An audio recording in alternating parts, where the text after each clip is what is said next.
ആദ്യം തന്നെ പരിശുദ്ധ അമ്മയ്ക്കും തിരുകുമാരനും ഞാൻ ഒരുപാട് നന്ദി പറയുന്നു.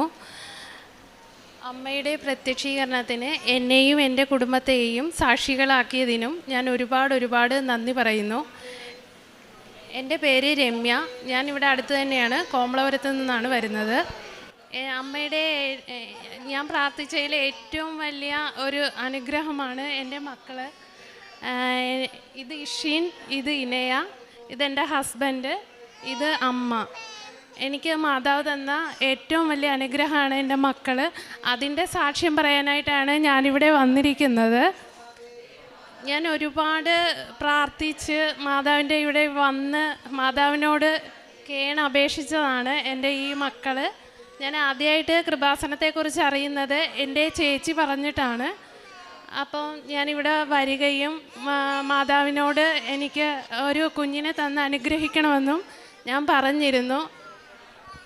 എൻ്റെ കല്യാണം 2021 മെയ് 9 ആയിരുന്നു. 2 വർഷമായിട്ടും ഞങ്ങൾക്ക് കുട്ടികളൊന്നും ആയിട്ടില്ലായിരുന്നു. അപ്പം ഞാൻ ഇവിടെ വന്ന് മാതാവിനോട് ഉടമ്പടി എടുക്കുകയും അതിൻ്റെ അകത്ത് എനിക്ക് ഒരു കുഞ്ഞിനെ തന്ന് അനുഗ്രഹിക്കണമെന്നും പറഞ്ഞിരുന്നു. അപ്പോൾ എനിക്ക് മാതാവ് 2 പൊന്നോമനകളെ തന്ന് അനുഗ്രഹിച്ചു. ഇരട്ടക്കുട്ടികളാണ്, ഒരു ആണും ഒരു പെണ്ണും. മാതാവിനെ ഞാൻ ഓരോ ഇതും പറയുമ്പോൾ ഓരോ കോളത്തിലും ഞാൻ പല രീതിയിൽ മക്കളെ തരയണമെന്നാണ് ഞാൻ ആവശ്യപ്പെട്ടിരുന്നത്. അതുപോലെ തന്നെ എനിക്ക് മാതാവ് അത് തന്ന് അനുഗ്രഹിച്ചു. ഞാൻ ഒരുപാട് ഇവിടെ വന്ന് ആ തൈലവും ഉപ്പും തേനും എല്ലാം ഉപയോഗിക്കുമായിരുന്നു. മാതാവിനോട് ഞാൻ എന്നും പറയും, മാതാവേ എനിക്ക് ഇങ്ങനെ പ്രഗ്നൻ്റ് ആകണം. അത് ഞാൻ ഡേറ്റ് ഇട്ടാണ് പ്രാർത്ഥിച്ചിരുന്നത്. ഞാൻ ഇവിടുന്ന് പോകാൻ നേരത്തെ മാതാവിൻ്റെ ഒരു പേപ്പറിലും എഴുതി മാതാവിൻ്റെ കാൽ കീഴിൽ വെച്ചിട്ടാണ് ഞാൻ പോകുന്നത്. അപ്പം ഞാൻ പറഞ്ഞിരുന്നു 2024 ഡിസംബർ 31 തീരുന്നതിന് മുമ്പായി തന്നെ ഞാൻ പ്രഗ്നൻ്റ് ആണെന്ന് എനിക്ക് അറിയാൻ സാധിക്കണമെന്ന്. ഞാൻ അതുപോലെ തന്നെ നവംബർ 12 2024 ആയപ്പോൾ ഞാൻ പ്രഗ്നൻ്റ് ആണെന്നറിഞ്ഞു. എന്ന് ഞാൻ മാതാവിനെ ഇരുന്ന് പ്രാർത്ഥിക്കുമ്പോൾ ഞാൻ പറയുമായിരുന്നു, എല്ലാവരും കാണുന്നു മാതാവിനെ, എനിക്കും മാതാവിനെ ഒരു പ്രാവശ്യമെങ്കിലും കാണാൻ സാധിക്കണമെന്ന്. ഞാൻ എന്നും പ്രാർത്ഥിക്കുമ്പോൾ ശ്രദ്ധിക്കും മാതാവ് വരുന്നുണ്ടോ എന്നുള്ളത്. ഒരു ദിവസം ഞാൻ പ്രാർത്ഥിച്ചുകൊണ്ടിരുന്നപ്പോൾ ഇതുപോലെ തന്നെ മെഴുകുതിരിയിൽ മാതാവ് പ്രത്യക്ഷപ്പെടുകയും മാതാവിനെ ഞാൻ കാണുകയും മാതാവിനോട് പ്രാർത്ഥിക്കുകയും ചെയ്തു. അതേ ദിവസം തന്നെ ഞാൻ വൈകുന്നേരം പ്രഗ്നൻ്റ് ആണെന്ന് അറിയുകയുമായിരുന്നു. അതുപോലെ ഞാൻ ഒരു 5-8 ദിവസം കഴിഞ്ഞ് ഞാൻ ചെക്കപ്പിന് ചെന്നു. അവർ സ്കാൻ ചെയ്തു, പ്രഗ്നൻ്റ് ആണെന്ന് പറയുന്നു. അത് കഴിഞ്ഞ് ഞാൻ വീണ്ടും മാതാവിനോട് വന്ന് നന്ദി പറഞ്ഞ് എന്നും പ്രാർത്ഥിക്കുകയും ഇടിക്കുകയും ചെയ്യുമായിരുന്നു. അത് ഒരു 5-6 ദിവസം കഴിഞ്ഞപ്പോഴത്തേക്കും വീണ്ടും മാതാവ് മെഴുകുതിരിയിൽ പ്രത്യക്ഷപ്പെട്ടു. അന്ന് എനിക്ക് ചെറിയൊരു ഡിസ്ചാർജ് പോലെ വരികയും ഞാൻ ഹോസ്പിറ്റലിൽ പോകുകയും ചെയ്തു. അന്ന് ചെന്ന് സ്കാനം ചെയ്ത് അവർ പറഞ്ഞു കുഴപ്പമൊന്നുമില്ല. അന്നാണ് ഞാൻ അറിയുന്നത് എനിക്കൊരു കുഞ്ഞല്ല എന്നുള്ളത്. ഞാൻ അന്നാണ് അറിയുന്നത്. അങ്ങനെ ഞാൻ പിന്നെ പ്രഗ്നൻസിയിലൂടെ കടന്നുപോയി. എന്നും മാതാവിനോട് പ്രാർത്ഥിക്കും. ഒരു പ്രാവശ്യം വന്നപ്പോൾ ഞാൻ പ്രഗ്നൻ്റ് ആണെന്നറിഞ്ഞു. പിന്നീട് മാതാവ് പ്രത്യക്ഷപ്പെട്ടപ്പോൾ അടുത്ത കുഞ്ഞും ഉണ്ടെന്നറിഞ്ഞു. അപ്പം ഞാൻ മാതാവിനോട് വന്ന് ഒരുപാട് നന്ദി പറഞ്ഞു. ഞാൻ ഒരു കുഞ്ഞിനെയാണ് ആവശ്യപ്പെട്ടത്, പക്ഷേ മാതാവ് എനിക്ക് 2 കുഞ്ഞുങ്ങളെ തന്ന് അനുഗ്രഹിച്ചു. ഏറ്റവും വലിയ ഒരു കാര്യം അതായിരുന്നു. എനിക്കത് പറയണം, അത് നടന്നാൽ ഞാനിവിടെ വന്ന് സാക്ഷ്യം പറഞ്ഞിരിക്കുമെന്ന് ഞാനിവിടെ മാതാവിനോട് പറഞ്ഞിട്ടാണ് പോകുന്നത്. അതുകൊണ്ട് തന്നെ ഇത് എനിക്ക് കിട്ടിയത് എനിക്കിവിടെ വന്ന് പറയണമെന്നുണ്ടായിരുന്നു. അതാണ് ഞാൻ മെയിനായിട്ടും എൻ്റെ കുഞ്ഞുങ്ങളെ ഇവിടെ കൊണ്ടുവന്ന് ബ്ലെസ്സിങ്സ് മേടിക്കണമെന്നും ഇതിവിടെ പറയണമെന്നും ഞാൻ തീരുമാനിച്ചത്. അതുപോലെ തന്നെ ഒരു ദിവസം എൻ്റെ പ്രഗ്നൻസിയിലൊക്കെ എനിക്ക് വളരെ ബുദ്ധിമുട്ടൊക്കെ ഉണ്ടായിരുന്നു. പക്ഷേ എനിക്ക് അത് മെയിൻറ്റെയിൻ ചെയ്ത് പോകാൻ സാധിച്ചു. ഞാൻ ഒന്നും അറിഞ്ഞിരുന്നില്ല സത്യം പറഞ്ഞാൽ. 9 മാസം കടന്നു പോകുന്നതും എനിക്ക് വലിയ ഇതൊന്നും മാതാവ് അറിയിച്ചു തന്നില്ല. ഞാൻ ഈ ഉടമ്പടി വസ്തുക്കളെല്ലാം ഉപയോഗിച്ച് എന്നും പ്രാർത്ഥിക്കുകയും ഇടിക്കുകയൊക്കെ ചെയ്യുമായിരുന്നു. അതിൻ്റെ ഫലമായിട്ടായിരിക്കാം എനിക്ക് ഒന്നും ആ ഒരു വേദനകളോ മറ്റുള്ളതോ ഒരു ഇതും ഞാൻ അറിഞ്ഞിരുന്നില്ല സത്യം പറഞ്ഞാൽ. ഒരു ദിവസം ഇതുപോലെ തന്നെ എൻ്റെ ഇച്ചുക്കുട്ടൻ പോയി ഒരു ദിവസം കട്ടിലിൽ നിന്ന് മേളിൽ നിന്ന് താഴത്ത് വീണ്. അന്ന് ഒരുപാട് ഞങ്ങൾ പേടിച്ച് കരയൊക്കെ ചെയ്തു. പക്ഷേ അവൻ ചിരിച്ചുകൊണ്ടാണ് അവിടുന്ന് എഴുന്നേറ്റ് വന്നത്. അവനൊരു പ്രശ്നം ഉണ്ടായിരുന്നില്ല. അന്ന് ഞാൻ ഓർത്തു, മാതാവ് താങ്ങി പിടിച്ചതായിരിക്കും, അല്ലെ മാതാവ് വാങ്ങിച്ചതായിരിക്കുമെന്ന് ഞാൻ ഓർത്തു. അവന് ഞങ്ങൾ പെട്ടെന്ന് ഹോസ്പിറ്റലിലൊക്കെ കൊണ്ടുപോയി. അവന് യാതൊരുവിധ പ്രശ്നവും ഉണ്ടായിരുന്നില്ല.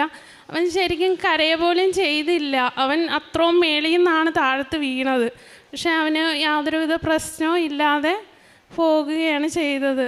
പിന്നെ അത് കഴിഞ്ഞ് ഞാൻ എൻ്റെ ഹസ്ബൻഡിന് ഒരു ജോലിയുടെ തടസ്സം ഉണ്ടാകുകയും വാട്ടർ അതോറിറ്റിയിൽ പ്രശ്നം ഉണ്ടാകുകയും ചെയ്തപ്പം ഞാൻ മാതാവിനോട് ഒരു ഉടമ്പടിയിൽ വെച്ചിട്ടുണ്ടായിരുന്നു. അത് യാതൊരുവിധ പ്രശ്നവും ഇല്ലാതെ അതും നീക്കി ഞങ്ങളെ അനുഗ്രഹിച്ചു തന്നു. അതുപോലെ എൻ്റെ പ്രഗ്നൻസിയിൽ എന്നെ ഡെലിവറി കഴിഞ്ഞ് ഇറക്കിയപ്പോൾ എൻ്റെ ബ്രസ്റ്റിലൊരു ചെറിയ പിമ്പിൾ പോലെ ഉണ്ടായിരുന്നു. അത് പഴുത്തങ്ങ് നിൽക്കുമായിരുന്നു. അപ്പോൾ അവർ ഫീഡ് ചെയ്യാനൊന്നും സമ്മതിച്ചില്ല. പൊട്ടി കൊച്ചിൻ്റെ അകത്ത് പോകുമോ, അവർക്ക് പേടിയായിരുന്നു. പിന്നെ സർജനൊക്കെ വന്ന് നോക്കി, കുഴപ്പമൊന്നുമില്ല, ഫീഡ് ചെയ്യിപ്പിക്കേണ്ട, ഇപ്പോഴത്തെ വശം കൊണ്ട് ഫീഡ് ചെയ്യിപ്പിച്ചാൽ മതി എന്നൊക്കെ പറഞ്ഞു. അപ്പം ഞാൻ മാതാവിനോട് പ്രാർത്ഥിച്ചു, മാതാവേ ഇത് ഞാനിനി കാണരുതേ, മക്കൾക്ക് യാതൊരുവിധ പ്രശ്നം അതുകൊണ്ടുണ്ടാകരുതേ, എനിക്ക് അത് മാറ്റി തരണേ എന്നുള്ളത് ഞാൻ മാതാവിനോട് പ്രാർത്ഥിച്ചു. ഞാൻ ശരിക്കും പറഞ്ഞാൽ പിറ്റേ ദിവസം കുളിക്കാൻ ചെന്നപ്പോൾ സത്യം പറഞ്ഞാൽ ആ പിമ്പിൾ അവിടെ ഇല്ല. പൂർണ്ണമായും അത് മാതാവ് മാറ്റി തന്നു. അതിൻ്റെ ഒരു പാട് പോലും അവിടെ ഉണ്ടായിരുന്നില്ല. അതാണ് ഞാനത് ഉടമ്പടിയിലൊന്നും വെച്ചിട്ടില്ല. ഞാൻ ആ കട്ടിലേയിരുന്ന് പ്രാർത്ഥിച്ച ഒരു നിയോഗമാണ് ഇത്. മാതാവിനോട് ഒരുപാട്. അതുപോലെ തന്നെ ഞങ്ങളുടെ വീട്ടിൽ ഒരു അതിര് പ്രശ്നം ഉണ്ടായിരുന്നു. വർഷങ്ങളായിട്ട് അത് ഒരു കോംപ്രമൈസും ആകാതെ വഴക്കിട്ട് എപ്പോഴും പ്രശ്നങ്ങൾ, വഴക്കിട്ട് പിരിയുക, അങ്ങനെയായിരുന്നു. അപ്പോൾ ആ അതിര് പ്രശ്നം മാറ്റി അവിടെ മതിൽ കെട്ടി അടക്കണമെന്ന് ഞാൻ ഒരു നിയോഗമായി വെച്ചിരുന്നു. അതും മാതാവ് അനുഗ്രഹിച്ചു. എല്ലാം മാറ്റി അത് എല്ലാം മതിൽ കെട്ടി അടച്ച് ആർക്കും ഒരു പ്രശ്നമില്ലാതെ വഴക്കില്ലാതെയൊക്കെ മാറ്റി തരികയാണ് ഉണ്ടായത്. കാരുണ്യപ്രവർത്തി ചെയ്തെന്ന് പറഞ്ഞാൽ കുട്ടികൾക്കൊക്കെ പഠനോപകരണങ്ങളും മറ്റു കാര്യങ്ങളും അതും ഇതുമൊക്കെ നൽകി. പിന്നെ ഞാൻ പ്രഗ്നൻസിയുടെ ഇടയിലായതുകൊണ്ട് സാമ്പത്തിക സഹായം അങ്ങനെയാണ് നൽകിയത്. അപ്പം തന്നെ ഞാൻ പ്രഗ്നൻ്റ് ആയതുകൊണ്ട് എനിക്ക് വേറെ പോയി പിന്നെ ചെയ്യാനൊന്നും പറ്റിയില്ല. അപ്പം അങ്ങനെയുള്ള കാര്യങ്ങളൊക്കെയാണ് ചെയ്തത്. പിള്ളേരുടെ നാൾ വരുമ്പോൾ ഒരു അനാഥാലയത്തിൽ പോയി അവർക്ക് ഫുഡ് കൊടുക്കാൻ തീരുമാനിച്ച് അതിൻ്റെ പൈസ മാറ്റി വെച്ചു. അങ്ങനെയുള്ള പ്രവർത്തനമാണ് ചെയ്തത്. പിന്നെ ഇപ്പോഴാണെങ്കിലും മക്കൾക്ക് പനിയോ കാര്യങ്ങളോ വന്നാൽ ഞാൻ ആ എണ്ണ ഉപയോഗിച്ച് കുരിശ് വരയ്ക്കുകയും തേൻ കൊടുക്കുകയും ഉപ്പിടുകയൊക്കെ ചെയ്യാറുണ്ട്. അമ്മ മാതാവിനെ ഞാൻ ഒരുപാട് നന്ദി പറയണു. അമ്മ മാതാവിനും തിരുകുമാരനും പറഞ്ഞാലും തീരാത്ത നന്ദിയാണ്. ഞാൻ ഒരാവശ്യമായിട്ടാണ് ശരിക്കും ഇവിടെ വന്നത്. അപ്പോൾ എനിക്ക് ഒരാളെ ചോദിച്ചപ്പോൾ 2 ആളെ തന്ന മാതാവിന് ഒരുപാട് കോടാനുകോടി നന്ദി ഞാൻ രേഖപ്പെടുത്തുന്നു. അഞ്ജു, ഇതെൻ്റെ ഹസ്ബൻഡ് ഡൈജു. ഞാൻ കോതമംഗലം നെല്ലിമറ്റം മെഗഡവയിൽ നിന്ന് വരുന്നു. ഞാൻ ഇസ്രായേലിൽ 5.5 വർഷമായിട്ട് ജോലി ചെയ്യുകയാണ്. ഞാൻ ഏപ്രിൽ 17-ാം തീയതി ഇസ്രായേലിൽ നിന്ന് ഇവിടെ ലീവിന് വന്നതാണ്. അപ്പോൾ ഞാൻ 2 ആഴ്ചയ്ക്ക് എനിക്ക് അങ്ങോട്ടേക്ക് കയറി ചെല്ലേണ്ട ഡേറ്റ് ജൂൺ 7-ന് മുമ്പ് എനിക്ക് കയറി ചെല്ലണമായിരുന്നു. അപ്പോൾ 2 ആഴ്ച മുമ്പ് ഞാനൊരു മെഡിക്കൽ ചെക്കപ്പ് സാധാരണ നടത്താറുണ്ട്. അങ്ങനെ ഞാൻ മെഡിക്കൽ ചെക്കപ്പ് ചെയ്തു. അപ്പോൾ ഡോക്ടറിന് ഒരു സംശയം കാരണം ഡോക്ടർ എൻ്റെ ഹാൻഡിന് പെയിൻ ഉള്ളതുകൊണ്ട് MRI സ്കാൻ എടുക്കാൻ പറഞ്ഞു. അപ്പോൾ ഡോക്ടർ MRIയിൽ സ്കാൻ ചെയ്തപ്പോൾ എൻ്റെ ഹാൻഡ് ടിയർ അടിച്ചിട്ടുണ്ടായിരുന്നു. 2 സിസ്റ്റ് ഉണ്ടായിരുന്നു. എൻ്റെ സോഫ്റ്റ് ബോൺ 2 ഫ്രാക്ചർ ആയിട്ടിരിക്കുമായിരുന്നു. ഞാൻ ഇസ്രായേലിൽ വെച്ച് എക്സ്റേ എടുത്തായിരുന്നു. പക്ഷേ എക്സ്റേയിൽ സോഫ്റ്റ് ബോണിൻ്റെ ഒന്നും കാണാൻ പറ്റില്ല. അപ്പോൾ ഞാൻ കയ്യിൽ ബാമൊക്കെ തേച്ച് കൊണ്ടിരുന്നു. അപ്പോൾ സാധാരണ ബോൺ ഒടിഞ്ഞപ്പോലെ അങ്ങനെ ശക്തമായിട്ടുള്ള വേദനയൊന്നും എനിക്കുണ്ടായിരുന്നില്ല. അപ്പോൾ ഞാൻ ഇസ്രായേലിലേക്ക് എൻ്റെ എമർജൻസി ഓപ്പറേഷൻ ചെയ്യണമെന്ന് പറഞ്ഞു. അപ്പോൾ കോതമംഗലം ധർമ്മേരിയിൽ നിന്ന് എൻ്റെ അടുത്ത് അവിടെ ചെയ്യാൻ പറ്റില്ല, വേറെ ഹോസ്പിറ്റൽ രാജഗിരിയിലേക്ക് എന്നെ റെഫർ ചെയ്തു. അപ്പോൾ രാജഗിരി ഹാൻഡിൻ്റെ മാത്രം നോക്കുന്ന ഡോക്ടറെ ഞാൻ പോയി കണ്ടു. അപ്പോൾ ഡോക്ടർ പറഞ്ഞു എമർജൻസി ആയിട്ട് ഓപ്പറേഷൻ വേണമെന്ന് പറഞ്ഞു. അങ്ങനെ ഞാൻ ഹാൻഡിന് സർജറി ചെയ്തു. അപ്പം എൻ്റെ മെഡിക്കൽ സർട്ടിഫിക്കറ്റിൽ 2 മന്ത് റെസ്റ്റ് എന്നാണ് പറഞ്ഞത്. അപ്പം എനിക്ക് 7-ാം തീയതി അങ്ങോട്ടേക്ക് തിരിച്ചു പോകേണ്ട ഡേറ്റ് ആയിരുന്നു. ലാസ്റ്റ് ഡേറ്റ് അതിനു മുമ്പ് അവിടെ എൻട്രി ചെയ്തിരിക്കണം. ആ 7-ാം തീയതിക്ക് മുമ്പ് അവിടെ കയറിയിരിക്കണം. അങ്ങനെയാണ് ഇസ്രായേലിലെ നിയമം. അപ്പോൾ എനിക്ക് പോകാനതിന് മുമ്പ് ഞാൻ മെഡിക്കൽ സർട്ടിഫിക്കറ്റ് ഞാൻ അങ്ങോട്ട് അയച്ചു കൊടുത്തു. അപ്പോൾ അവിടെ നിന്ന് ഒരു റെസ്പോൺസും ഉണ്ടായിരുന്നില്ല. അപ്പോൾ ഞാൻ ഉള്ള റീഎൻട്രി തന്നെ കയറി പോകാമെന്ന് വിചാരിച്ച് ജൂൺ 3-ാം തീയതി ഞാൻ ടിക്കറ്റ് എടുത്ത് ഞാൻ നെടുമ്പാശ്ശേരി എയർപോർട്ടിൽ ചെന്നപ്പോൾ അവർ എൻ്റെ വിസയൊക്കെ ഓക്കെ ആയിരുന്നു. എൻ്റെ റീഎൻട്രി ചെക്ക് ചെയ്തപ്പോൾ എൻ്റെ ആ കമ്പ്യൂട്ടറിൽ ആ സിസ്റ്റത്തിൽ ഇല്ല എന്നാണ് അവർ പറയുന്നത്.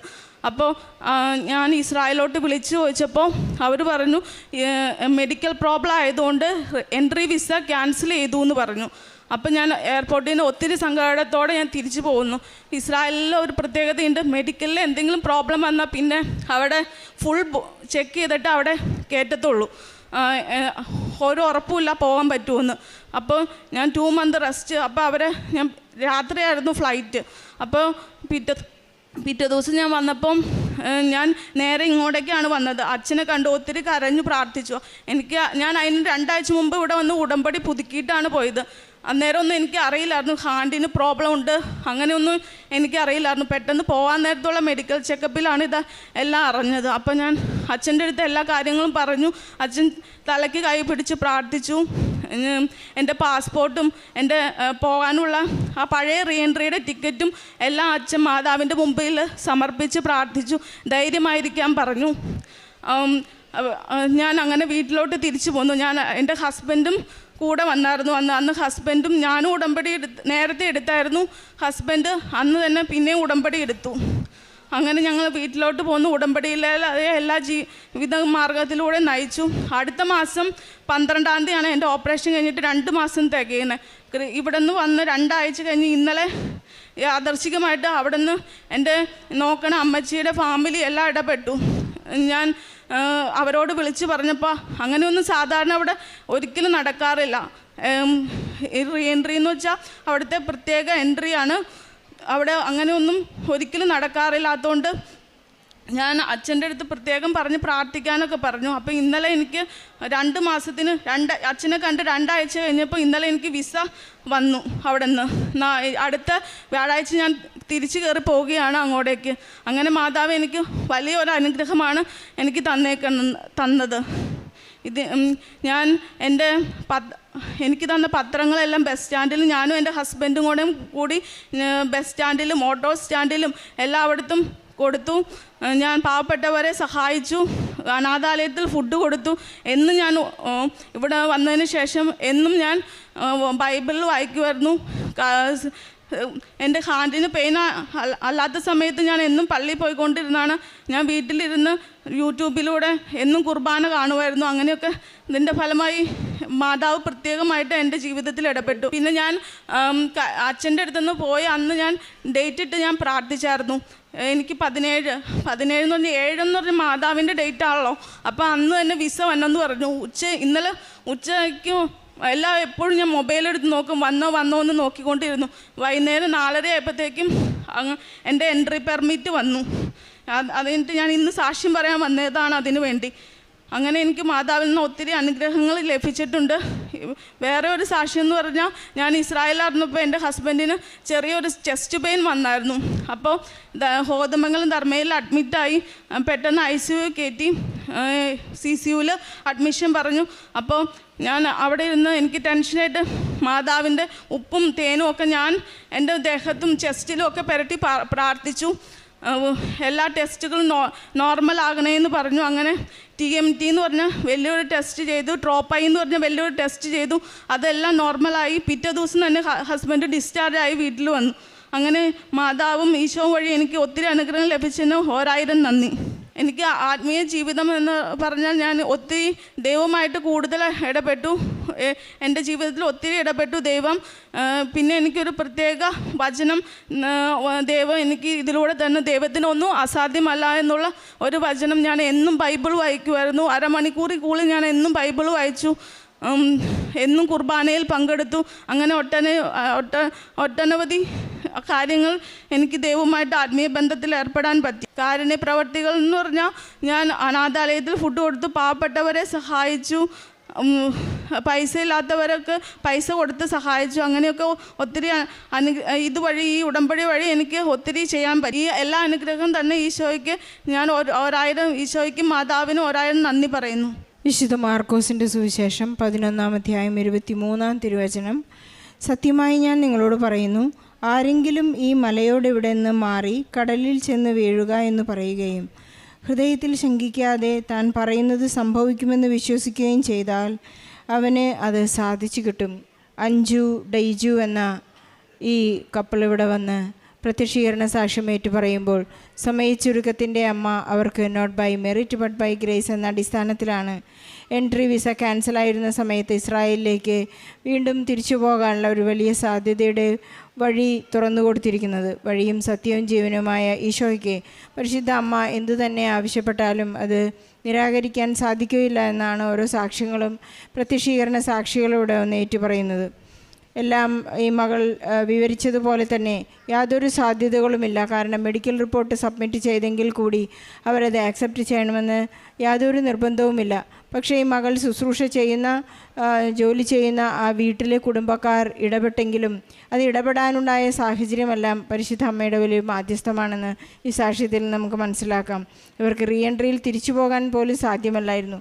പക്ഷേ മകൾ ഇവിടെ വന്ന് ബഹുമാനപ്പെട്ട ജോസഫ് അച്ഛനിൽ നിന്ന് കൈവെപ്പ് ശുശ്രൂഷ സ്വീകരിച്ച് ധൈര്യത്തോടുകൂടി ഇവിടെ നിന്ന് ഇറങ്ങുമ്പോൾ അവർക്കൊരു ധൈര്യം ഉണ്ടായി, ഒരു മനോവിശ്വാസമുണ്ടായി, എനിക്ക് തിരിച്ചു പോകാൻ സാധിക്കും. കാരണം അച്ഛൻ്റെ പ്രാർത്ഥന അത്ര വലുതാണ്. നമ്മുടെ എല്ലാ അയോഗ്യതകളെയും എല്ലാ ബലഹീനതകളെയും അച്ഛൻ സമർപ്പിച്ച് പ്രാർത്ഥിക്കുകയാണ്. അതിനുള്ള വിശുദ്ധി ഒരു വ്യക്തിക്ക് ദൈവം കൊടുത്തിരിക്കുകയാണ്, അച്ഛന് കൊടുത്തിരിക്കുന്നതുകൊണ്ട് അച്ഛൻ്റെ 40 വർഷത്തെ ദിവ്യബലിയുടെ യോഗ്യതയാലാണ് നമുക്ക് ഓരോരുത്തർക്കും വേണ്ടി അച്ഛൻ പ്രാർത്ഥിച്ചുകൊണ്ട് നമ്മുടെ കാര്യങ്ങൾ, അസാധ്യമായ കാര്യങ്ങൾ ഈശോയ്ക്ക് സമർപ്പിച്ച് പരിശുദ്ധ അമ്മയുടെ മധ്യസ്ഥതയിൽ നമുക്ക് സാധിച്ചു തരുന്നത്. 2 മാസത്തിൻ്റെ അവധിയിൽ ഈ മകൾക്ക് ലഭിച്ചത്, സമയച്ചുരുക്കമെന്ന് പറയുന്നത് 2 ആഴ്ചയ്ക്കുള്ളിലാണ് എൻട്രി വിസ ലഭിച്ചതെന്ന് സാക്ഷ്യപ്പെടുത്തുന്നു. അതുപോലെ തന്നെ ഹസ്ബൻഡിനുണ്ടായ ഒരു രോഗസൗഖ്യത്തെക്കുറിച്ച് മകൾ പറയുകയുണ്ടായി. നേർച്ച വസ്തുക്കളുടെ ഉപയോഗത്തിലൂടെ ചെസ്റ്റ് പെയിൻ മാറി, എല്ലാം ECG എല്ലാം നോർമലായതായി സാക്ഷ്യപ്പെടുത്തുന്നു.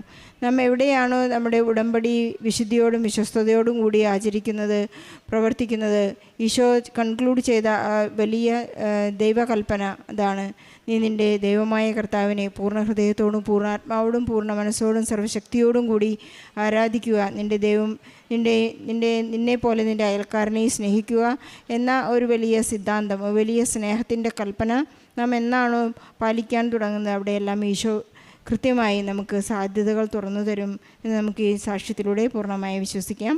അഞ്ജുവിനും ഡേജുവിനും ലഭിച്ച, കുടുംബത്തിന് ലഭിച്ച അനുഗ്രഹങ്ങൾക്ക് നന്ദി പറഞ്ഞുകൊണ്ട് നമുക്ക് ഈശോയെ മഹത്വപ്പെടുത്തുമ്പോൾ നമ്മുടെ ജീവിത സാഹചര്യങ്ങളിൽ ഇവിടെ പ്രവാസികളായി കഴിയുന്ന എല്ലാ മക്കളുടെയും സങ്കടത്തോടെ പ്രാർത്ഥിക്കുന്ന എല്ലാ നിയോഗങ്ങളെയും സമർപ്പിച്ചുകൊണ്ട് ഈശോയ്ക്കും പരിശുദ്ധ അമ്മയ്ക്കും നന്ദിയോടെ നല്ലൊരു കയ്യടി നൽകി സാക്ഷ്യം നമുക്ക് സമർപ്പിക്കാം.